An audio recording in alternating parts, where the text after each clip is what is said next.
Good evening. Really happy and proud to announce one more launch of a book under the banner of The Right Place, which is the publishing arm of Crossword. So today we are here gathered to launch, or rather, I would say, an online launch of a wonderful emotional journey, which is fictionalized in a first person narrative concept by none other than Rima Pande, who's the author. And today also we have for the evening who's our guest, Meena Ganesh, who's co-founder, MD, and CEO of Portia Medical. So first of all, welcome for the online launch today, Meena ji. Good Yeah. evening. And Good evening. so I'll just formally introduce Meena ji, and then we will, sort of start the today's evening launch. So Meena Ganesh, who is the MD and CEO of Portia Medical, or rather known as Portia.com, India's largest and fastest growing home healthcare company. And I assume in these times she would be really busy. So thank you for taking out time. And Sure. it's an honor to have you. So it's also the home healthcare company which she has co-founded in July 2013, and the company has more than 4,500 plus employees, and it has its operations across 16 cities in India, and she brings in home to patients the full range of geriatric, chronic, post-operative care, as well as allied healthcare services. I guess in these times it's very essential, and Meena, you are doing a wonderful job. So thank you on the social and noble front as well. In Thanks. past, although she has associated with several companies at a very senior positions, just to name a few, like Pearson Education, growthstory.in, wherein she has, enabled a lot of startups to grow, like Big Baskets and many more. Tesco Hindustan Service Center, and she had a small stint with Microsoft India for 5 years as well. So thank you once again, Meena ji, for being on board. And I'll formally introduce Rima Pandey, who's the author for the book His Voice, which is available at your nearest Crossword bookstore, and it's also available on crossword.in. So she's a healthcare strategy consultant by profession with a strong interest and passion for equitable socio-economic development. She grew up in Delhi and Kolkata, studied management and public policy at IIM Kolkata and the Kennedy School at Harvard, and currently lives in Boston. So, first of all, good morning to you, Rima ji. Good And she morning. Good has three evening. kids, enjoys unstructured and experimental cooking. Would love to taste while you are there in Mumbai sometime. And she also, enjoys singing with or without an audience, and maximum travel to places with cultural and historic legacy. So thank you, and I would request Meena ji to take the session ahead. Thank you. Thank you, Harshil, and thank you, Crossword.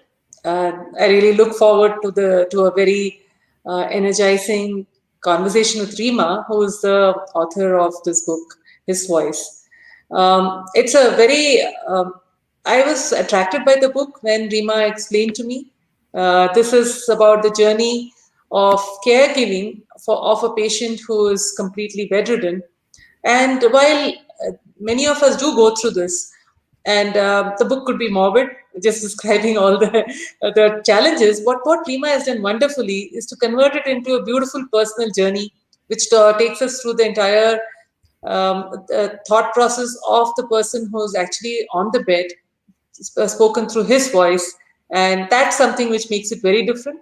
It is, of course, it talks about all the challenges of caregiving for an elderly, but with a degree of a little bit of humor, a lot of love, and I look forward to hearing more from Rima about the book, which of course I have read and enjoyed thoroughly. So Rima, let's just get started and dive right in. So what is this book about, and what made you write it? Let's start at the beginning. Yeah. Okay. Thanks, Meena. So let me share some kind of context and background. My father had two successive strokes within a month, and he was left paralyzed and, more importantly, unable to speak or communicate in any manner. And for 2 years, my mother served him, supported by very amazing family, friends, helpers. She set a very positive, respectful, uplifting, happy tone in the house, in my father's room, and everyone followed her lead. So he was surrounded by people, music, conversation. That's what the book editor actually called the circle of love and care in the blurb. And during this period, I spent many weeks with him. We kind of stared at the changing expressions on his face for clues. Is he hot, cold, in pain, hungry, uncomfortable, happy, maybe, never knew for sure. We looked into his eyes, searching for direction, pretending to understand, guessing what he would like us to do, kind of doing it, and then looking for maybe a head nod of approval. But everything was a maybe, nothing was certain. When he slept, I often sat and looked at his face, wondering what's going through his mind, trying to imagine his thought. And so, like you said, this is a first-person narrative of my father's unspoken thoughts, at least my effort to give voice to his unspoken thoughts during those 2 years, to capture the swirl of emotion that I imagined was coursing through his mind as he, I would say, very thoughtfully dealt with a crisis where he lost complete control of his life. And I interspersed it with memories of his key life experiences. So writing this book was kind of started as a therapeutic experience for me. At that point, helping me deal with a bunch of emotions that come with this territory: confusion, denial, hope, frustration, grief, regret, but also in a strange way, pride and joy. Thinking about things like how lucky I was to have him as a parent, and proud of him as a person, and kind of joyous at being his daughter. I did not share the manuscript with anyone for many years, till the pandemic last year, when I kind of dusted it off, built up the courage to share it, and hesitatingly decided to publish it. And in the book itself, really quickly, I think despite the gravity of the situation, as like you said, book is not heavy reading. I think the first person narrative makes it conversational, and that makes it more relatable. I have used a lot of the quotes that I picked up from his diaries after he passed, things that I felt that he would have thought or said at that point, only if he could have. Basi, I call it his voice because this is all about him losing his voice or his ability to communicate, and it's about me trying to be his voice. So simply put, I'm speaking in his voice. And so this is not a spiritual book referring to God's voice, not a self-esteem building health book, finding your inner voice. It's literally me speaking in his voice. Yeah, so very nicely said. Yeah, beautifully explained, Rima. So what was the process of writing this book for you? How did you feel? Why? Yeah. It's all of us go through life experiences of this nature, looking after our elders or any other life experience. Very few of us actually put it down on paper and create a book out of it. So were you always a writer? Did you always think about writing books? Were you an author in hiding? What made you finally come out and write this book? How did that really come about? I am not a writer. Being an author was never really on my radar. I think the experience and the need to share that experience made me a writer, if that makes sense. And that's all I can say. Very interesting. So Meena, I know Portia does a lot to support seniors, and before we dive into more about the book, I'd love to hear a little bit from you about how Portia supports seniors and some of the experiences there. Yeah, we started Portia in the year 2013 to provide various kinds of healthcare outside of hospital. Because what I felt at that time, and I had my own personal experiences that I came from, what I found is that care in a hospital was, especially in the urban centers in India, was very much available at a certain cost, but nevertheless, really good quality care was available. But outside of a hospital, the care availability, quality, reliability was absolutely non-existent. And Rima, like I was telling you the other day, prior to, in the year 2010, my father passed away. And prior to that, for many years, I had been his primary caregiver and realized how challenging it was to get any support at home. The great hospitals, and I knew all the people in Bangalore, so getting the best surgeons to work on him, no issues. But then what? How do I get even an injection to be done at home? How do I clear his airway when he's choking. Nothing. Everything was a struggle. So that, of course, continued to simmer in my mind. And in 2013, when I wanted to get another new startup to be built, I thought, why not look at this, which clearly is a problem for many people in this country. So that was the genesis. And then over the last nearly 8 years, I've worked extensively with elders across various demographics, various locations, from coming from different kinds of families, and the experiences are so different. In many cases, the children are very keen to look after their elders and are very supportive and are participating. But there are cases which are very heart-rending where there's nobody. There's just an old lady and a helper that we have provided, and she has photos of her children on the wall. That's it. She said, we haven't met. She's got, this lady said, she's actually one of my patients. When I went for a home visit to just check in on her, she said, that's my son and daughter-in-law. I haven't met them for a long time. I think I have some family members in Bangalore. I haven't met them. So it was her and her helper, and that's the sum and substance.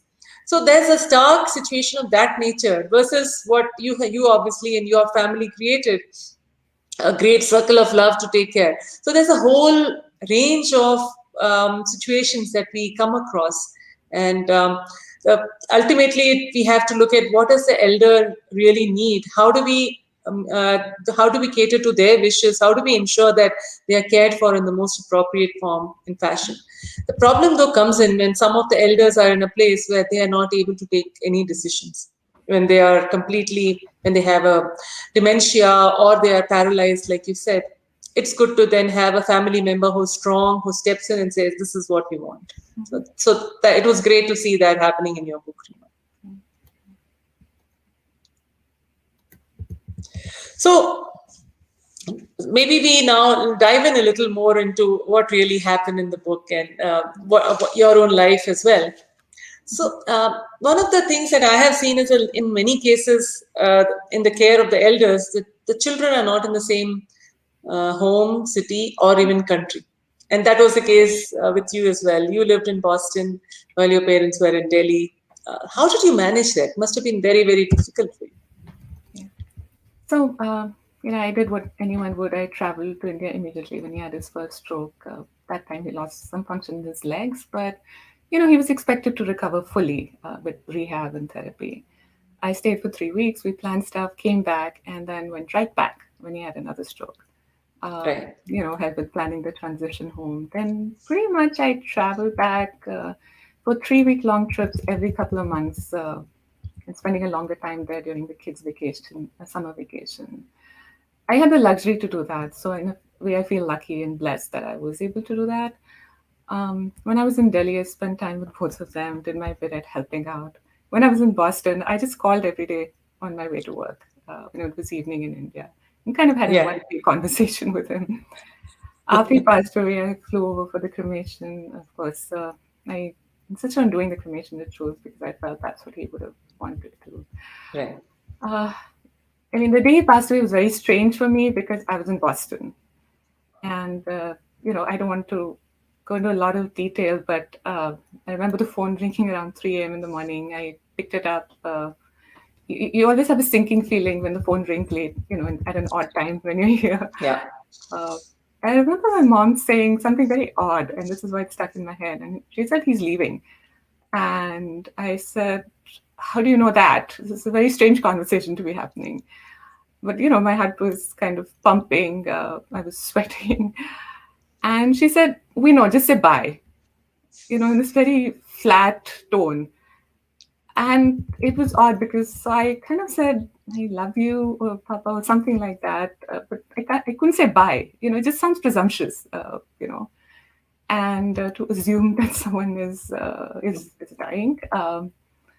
And that was it.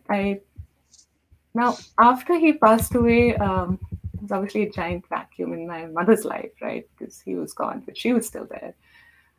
She pulled herself together and, started creating a new schedule for herself. But since then, she comes to stay with us in Boston for about 4 months every year. The first visit was hard because during earlier visits, their daily schedule was really intertwined. And so Right. she seemed a little bit lost. I introduced her to the local community center. She started going there, meeting people. And so it worked out. Um, I mean, my mom is a very strong person, so I think that had a lot to do with the tone and standard of care. Big Yeah, decisions. in fact, Rima, I wanted to ask that question. Your mother was the primary caregiver, and from whatever I read, she was able to create a really good, cheerful, and positive support for your father. Mhm. Tell us a little more about that. It must have been very challenging for her to It know was that things are not going this way, but to still maintain that the cheer and the optimistic view, and make other people also respect him. It's very easy for people to treat an ill person as an object. So Yes, how it did she happens do quickly. this? Yeah, it happens very quickly. I think I don't know if I can say through force of personality and her own belief. Um, you know, like I said, she set the tone and standard of care. Big decisions about, there's a point in time when he had a seizure and he was rushed to a hospital and he came back worse. With a couple of more prescriptions and Hmm. with the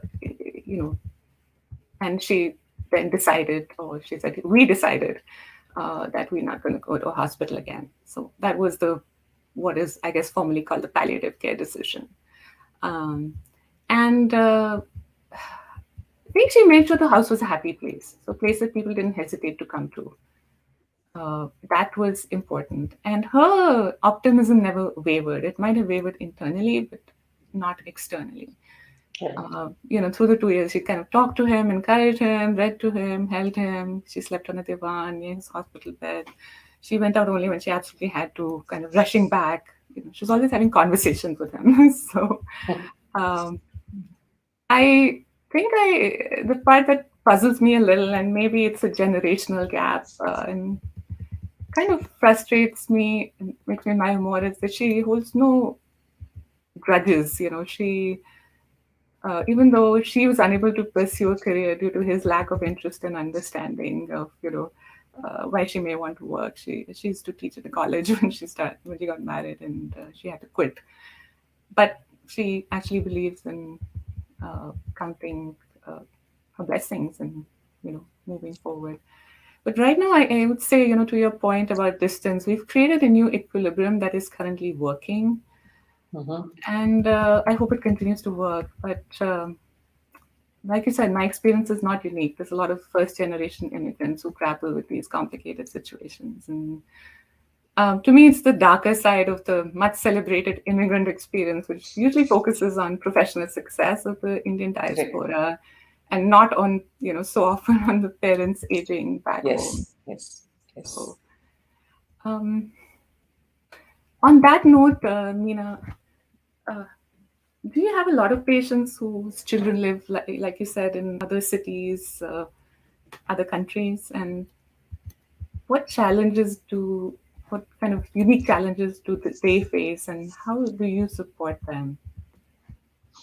You're absolutely right. There are a lot of um, cases where the children are not in the same city or in the same country even. And what we have created is a sort of three-way ecosystem that we put in place so that they know that there is a health manager or a representative of Potia who's working on their behalf, who's like a family member who tracks what all the things that are going on in that in the household, or the elder making sure that the children are completely in the loop and constantly updating them on what else needs to be done or what needs to be changed, or even if they have to be urgently taken into a hospital, the children cannot obviously run, and every time you can't ask your neighbor, cousin, aunt, or someone to step in to take care. So we provide the support on the ground for any emergencies that may come up for the patient, the elderly family. Make sure that we help them with that, help them resolve that, while the family member or the son or daughter are coming and taking charge of the situation. And this became even more stark because of COVID, because of all the travel restrictions, whether city to city travel restrictions, or of course, people coming from the US was absolutely out of question. So there were huge amount of challenges. People were in many cases, they couldn't even sometimes get in touch with their parents to find out what is going on. Do they have COVID? Are they normal? Is everything all right? What else can we do? That's just the anxiety. But when people actually had either COVID or some other condition, in many cases we stepped in and were literally the local guardians of that family and took all care till such time the children could come, or sometimes they didn't even come. We had to do the entire end-to-end care for the family, which was really unfortunate because the children carry a lot of guilt then, that even if the last moment of their parents they're not able to come and support them, that's something that can be very challenging. But at least we can ensure that things happen the way they are supposed to happen, and they are given the right appropriate care all the way to the end, if it is an end. So make sure that there is dignity and respect, and the respect of the family, which is also taken into account.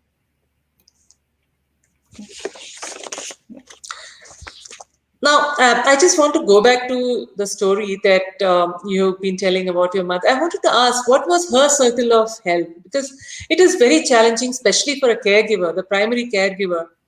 I know that you were there to support her emotionally and some physically many times, but on an ongoing basis, was there some other help that she was able to get from her family members on the ground? Yes. We were very lucky because her sister lived close by and was always there, like on call. We had a physician who was a very, very good friend, who again was kind of like his home physician. When this happened, my mom could call her anytime, and day or night, and she would show up. She also, found after a couple of misses, found a very good attendant who came every day from 8 to 8. And, unfortunately, in such situations, even one able-bodied person is not enough. You need two people to transfer someone in this state. So, and my mom just couldn't move him. That was it. It was impossible. And she would often call people, it could be anyone, the dhobi who works across the street would come and help, some driver who's outside, folks that you've known in a long time. So it was a very varied circle. And, sometimes her siblings came and stayed with her.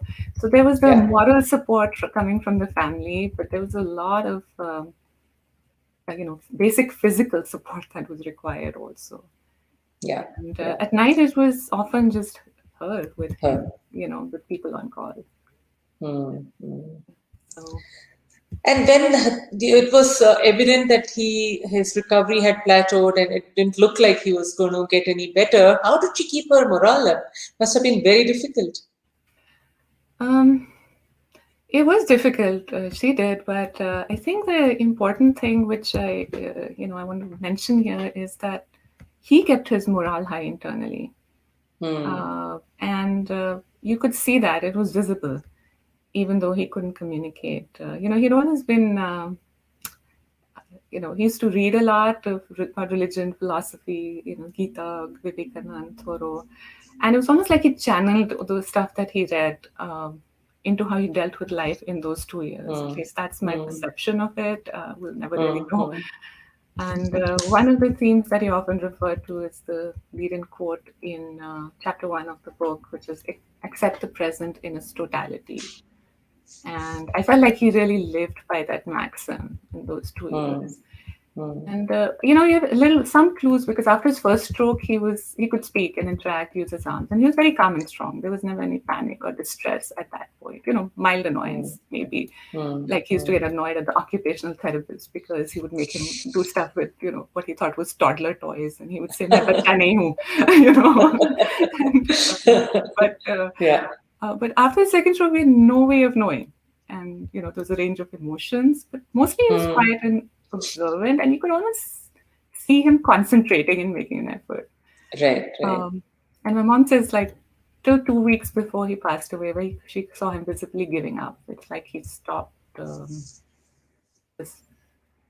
fighting. Yeah, Stop trying. Yeah. stop trying. And Yes. I know that. I have experienced the same thing with my father. He had stomach cancer, and he was only on palliative because there wasn't much that we could do by the time we diagnosed him. So one weekend I went to Chennai to spend the day with him, and he did not talk a word to me. I said, "Okay, yeah, doesn't look like it's going to happen." So, and promptly the next Saturday he was gone. So mm. they know, and you can make out. I think Yes, yes. that No, this is it. people, yes, and the one of the reasons I included past incidents of his life or Hmm. life Hmm. experiences because I was thinking, okay, fine, he might be pondering about his current condition, but he's probably also thinking about these, Right. experiences, remembering them, drawing strength from them Hmm. as his world is kind of closing up on him, and Yeah. Yeah. his ability to reach outwards is gone. So it's everything Hmm. is inside. Um, yeah. So on that note, tell us a little bit about your fondest memories, that which you probably think your father was also thinking. Yeah, well, my memories may be a little bit different. Okay. All of us have memories, right? And they just get hidden away, gathering cobwebs, and then something triggers it. Mostly, I remember simple stuff, about him. Uh, he was a fun-loving person. When I was a kid, he loved sports. He played golf, took us swimming. He enjoyed entertaining, driving fast, you know, that kind of stuff. Right. Right. Um, I remember we had breakfast, which we enjoyed in style. All these meals. There was the table mat, the cutlery laid out, the cornflakes, toast, and there was a bit of a British hangover. We used to have his egg in an egg stand, which is very British. I don't see a lot Oh. of people use egg stand. We used to have egg stand on a plate, and even I had an egg stand, which was a kind of a soldier with. And anyway, it's just an odd thing. Um, I remember the two of them. I remember them their morning tea ritual. That was a big thing. They were both early risers, and every morning, if I ever got up at that time, they would be sitting and drinking tea, planning the day, talking about what gets cooked for dinner, visitors, outings, anything upcoming, Hmm. and yeah, we just I just remember a lot of things. I remember my mom Nice. making halwa at night, three of us sitting around. Hmm. We used to listen to Vivid Bharati every night, on the radio after dinner. And really going back to those days. And yeah, Yeah. lots of memories. Lots of memories. Very nice. Um, a little bit about the subjects. This is a story about real people. So, how did they react when they saw the book or the manuscript? I don't know at what point you brought everybody into the loop, saying, "I'm going to publish it," or after publishing, you said, "This is the book all about us." How did it go? Yeah. Well, not a lot of people read the final manuscript. You know, my mom definitely read it. She was pleasantly surprised. She was a little Mm-hmm. uncomfortable, naturally, but Mm-hmm. totally supportive of my decision to publish the book, mainly because Mm-hmm. she thought it would help families who are in similar difficult Right. situations approach Mm-hmm. caregiving in like a positive, happy, respectful way, which is harder to do than it sounds. It sounds kind of obvious, but it's hard to do. Yeah. Yeah. And then my aunt felt I could have written more, delved a little deeper, so she had to give me a little critique. uh, my sons were the only, I think, who also read the manuscript. They were very young at that time. Yeah. They spent a lot of time there actually with him during summer vacation for 2 years. They said they enjoyed reading it just because they learned a little bit about their grandfather's life. And Mm-hmm. there was one other person who read it, and she said she read it all the way through in one day, and Mm-hmm. she said she liked how it brought attention to kind of extraordinary challenges in ordinary lives. Those were kind of her Mm-hmm. words. Mm-hmm. Um, yeah, so Very that's nice. Now, just a little bit about the process of writing, in case there are other budding authors who are listening to this conversation, would yeah. like to write about their story. Tell us, how was it to write? How challenging was it? Did it flow through? Did you struggle? What were some of the surprises that you went through? Yeah, so I was surprised on two fronts. One was at a personal front. think I was surprised by, it sounds very strange, but how little I knew my father as a person. I think we all look at our parents as parents, not as people. Yeah. Who are they beyond being our parents?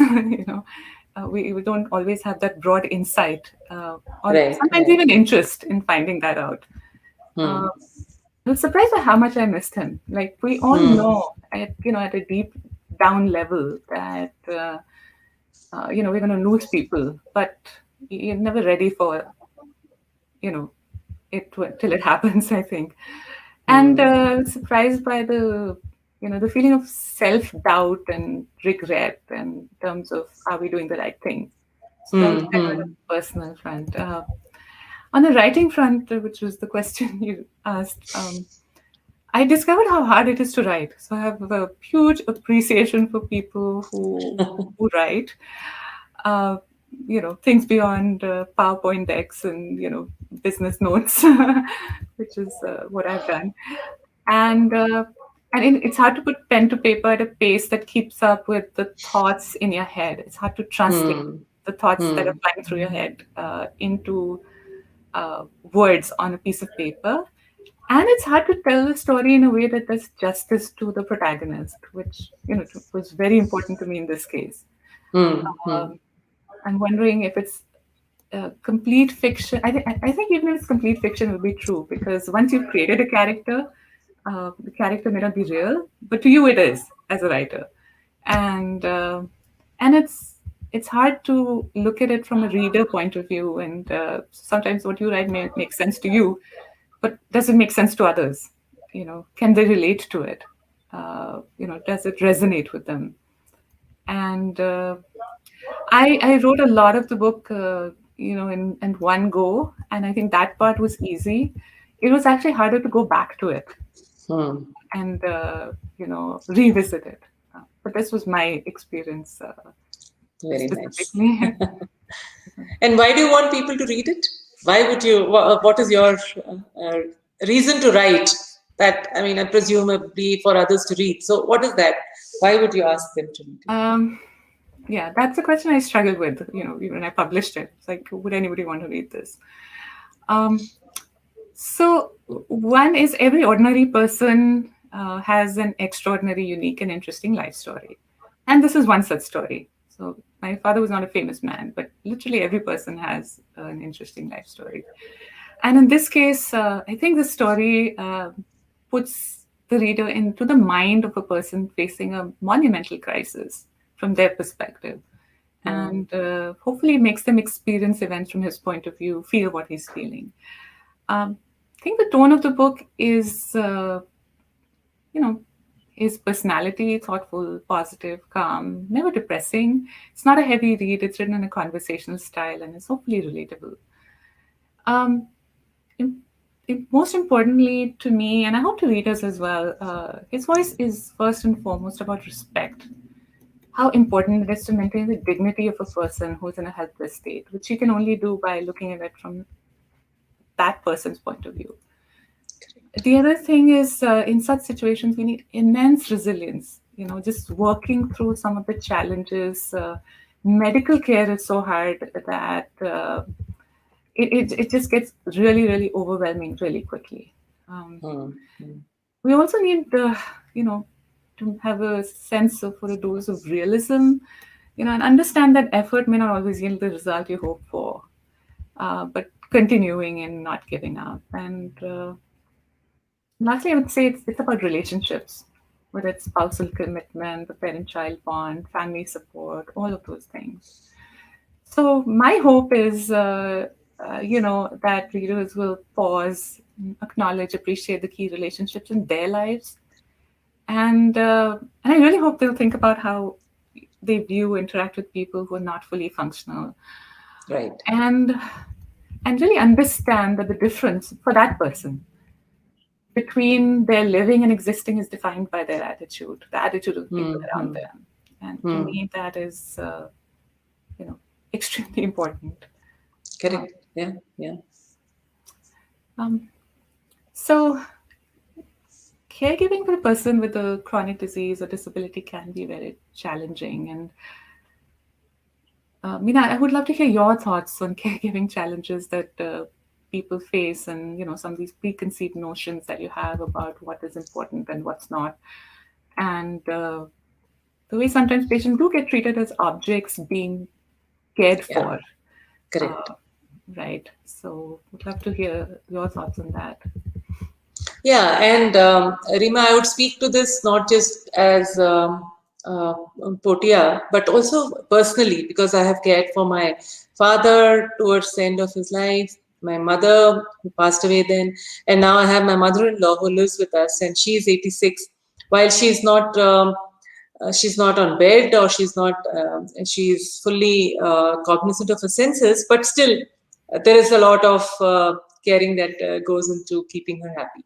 So a few things that I believe, and I think this, I'll also answer another part of this question is, are we as a community ready to age and ready to care for those that have aged?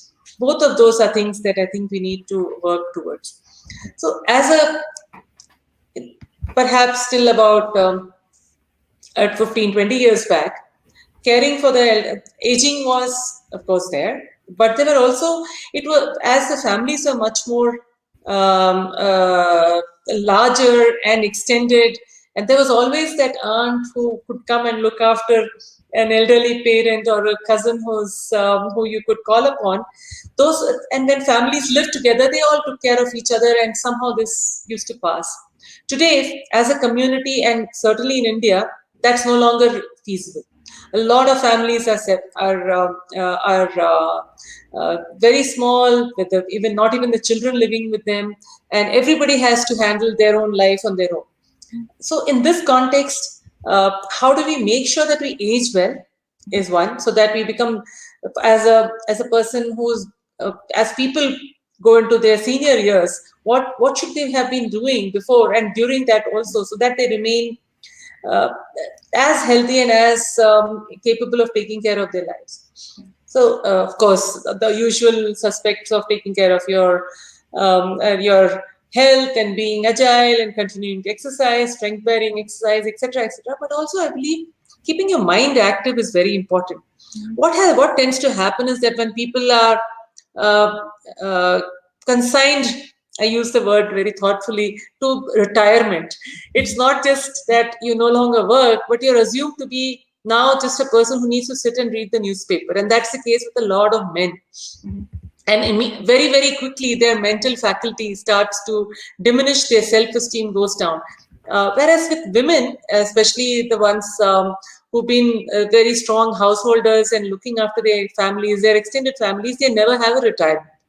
So to a large extent, the men tend to diminish much more quickly than women in these circumstances. So it's very important for the men and the women to remain agile mentally, to be active, to be seen as contributing. One of the biggest problems is that to the self-esteem, that if you feel that there is nothing for you to contribute anymore, you're no longer required, that's the worst place to be.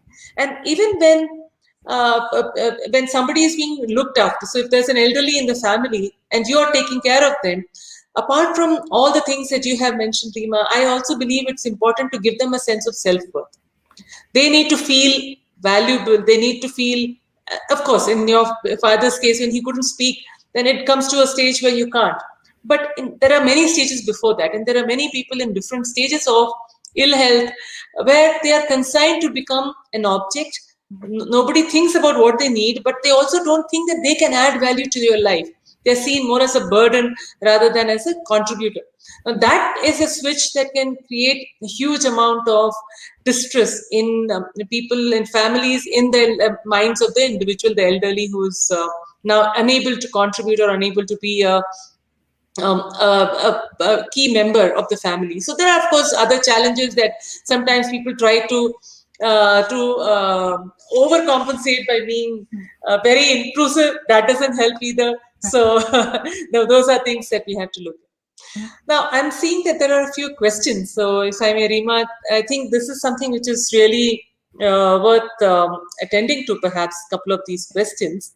So, a tough question. Did you ever feel guilty about not being able to be there physically when your parents require? And how do you deal with that?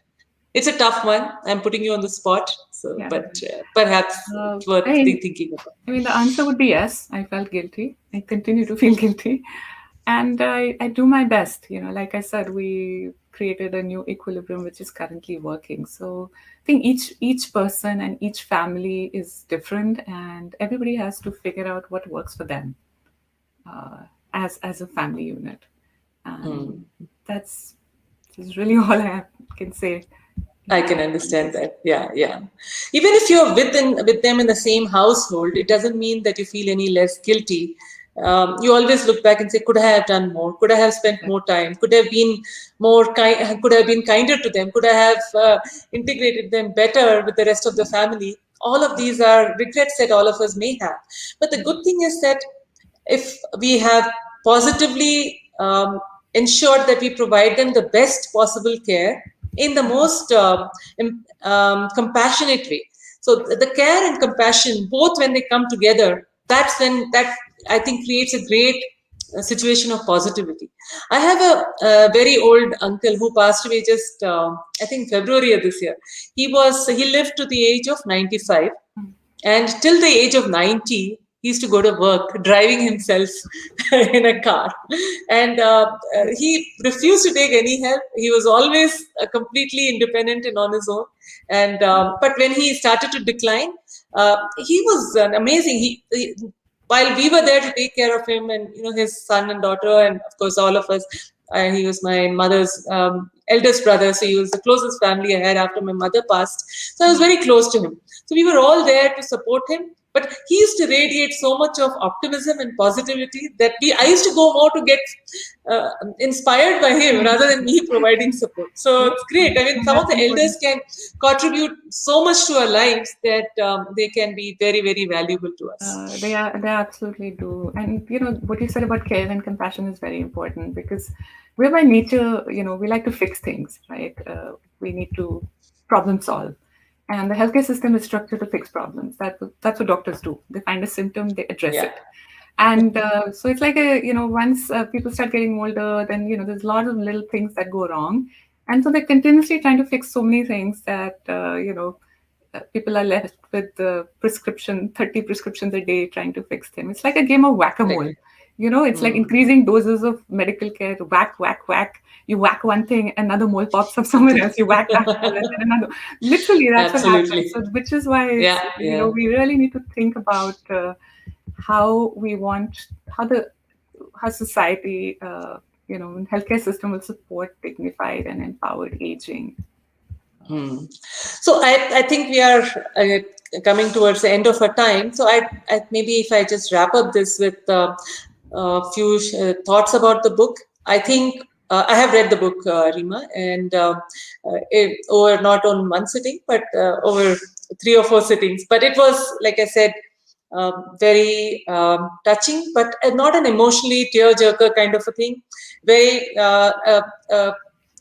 kind of positive approach to caregiving, a positive approach to somebody's end of life, with a lot of interesting insights shared. Really enjoyed the book, and I would like to request people to seriously consider getting this book and reading it. And I think there are a couple of interesting reviews that got posted. Let me see if I can just share at least one of them. Just give me a second. Yes. Here is one of the, there's one which is, I'll just read the first few lines. If one had just 3 words in which to sum up a review of his voice, a compelling read is probably what fits the bill perfectly. A doting daughter's brilliant attempt, as gleaned through her father's eyes and facial expressions, to decipher what he went through during the last 2 years of his life. Very nice book. I'm not reading the whole thing. It's a long one. I'm sure you can read it on the site. The other one is His Voice by Rima Pande, a sensitive portrayal of a difficult subject, deftly handled by the author with ease and perfection. Understanding the psyche of an incapacitated father, the unconditional love, emotion, and positive strength of a mother. Very nice. It says the book is a must-read in capitals. So with that, I I think I'll hand it back to the anchors if they wish to share the link through which people can buy the book. Please feel free to share that, and So we can. Rima, did you want to say something I just had as we end? one, just as a final thought. There's a very powerful quote by Paul Kalanithi, the neurosurgeon who wrote When Breath Becomes Air. And he wrote it when he was confronted with a terminal cancer diagnosis. And he said, "Until I actually die, I am living." And I think that's very important to remember. And, those three kind of universal principles of caregiving that I talked about earlier, I'd like to just reinforce respect, resilience, and realism. Great. Thank you so much, Rima, and I wish you all the best. I hope the book becomes a bestseller and you continue to write. Maybe this has opened up a new career option for you. So let's see, hope to see more books from you. All Thank the you so best. much. Bye. Thank you so much, Meena. Take care. Bye. Bye.